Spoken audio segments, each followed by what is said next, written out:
நம்ம சூர்யா அவர்கள் பார்த்தீங்கன்னா இன்னைக்கு நடிப்பின் நாயகனாக உயர்ந்துக்காருன்னா அவர் கொடுத்த வெற்றி படங்கள், அவர் ஏற்று நடித்த கதாபாத்திரங்கள். ஸோ அப்படி கதாபாத்திரமும் அந்த படத்தின் கதையும் ஒரு சேர அமைந்து அந்த படங்கள் மிகப்பெரிய வெற்றி அடைஞ்சதில் பல இயக்குநர்களோட பங்கு இருக்குது. அதில் மிக முக்கியமாக சொல்லணும் அப்படின்னா நம்ம ஏஆர் முருகதாஸ், ஹரி, கேவி ஆனந்த் இப்படி சொல்லிட்டே போகலாம். மிக முக்கியமாக அதில் வந்து நம்ம கௌதம் வாசுதேவ் மேனன். ஏன்னா அவருடைய 2 படங்கள் பார்த்திங்கன்னா சூர்யாவை வேறு லெவலுக்கு உயர்த்திச்சு 2 காலகட்டங்களில். ஒன்று காக்க காக்க 2003 வந்து அவரோட வந்து ஒரு மிகப்பெரிய ஆக்ஷன் ஹீரோவாக மாற்றிச்சு. அதுக்கப்புறம் வாரணமாயிரம் அவர் வந்து ஒரு மிகப்பெரிய பர்ஃபார்மன்ஸராக ஒரு பெரிய ஸ்டாராக மாற்றிச்சு வாரணமாயிரம். ஸோ இப்படி 2 காலகட்டத்தில் 2 உயரத்துக்கு வந்து நம்ம சூர்யாவை உயர்த்தி வைத்தவர் தான் கௌதம் மேனன்.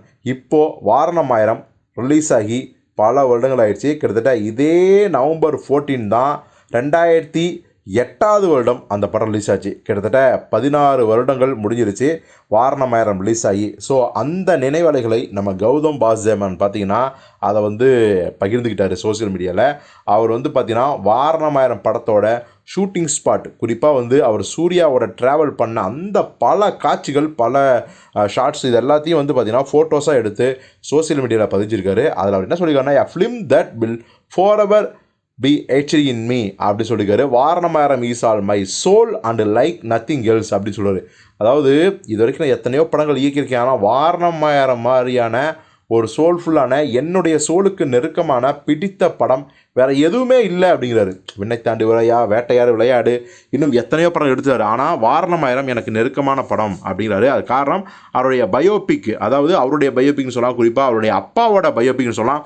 அதை தான் சூர்யா அவர்கள் நடிச்சிருந்தார். ஸோ அந்த நினைவலைகளை கரெக்டாக கங்குவா ரிலீஸ் அன்னைக்கு பகிர்ந்துக்கிருக்காரு. எப்படியோ மீண்டும் கௌதம் வாசுதேவன் இயக்கத்தில் சூர்யா அவர்கள் ஒரு படம் நடிக்கணும்.